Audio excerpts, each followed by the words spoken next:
घर जपलेलं झाड, फांदी फांदी जीवा पाड, भावबंध माया रीत त्याच्या मनाची कवाड.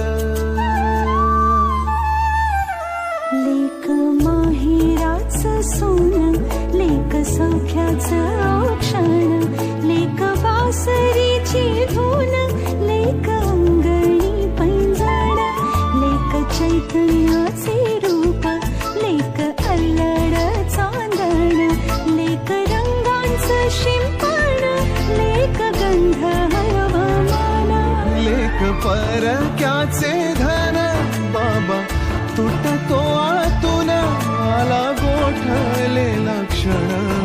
शुभ मंगल कन्यादान, कन्यादान.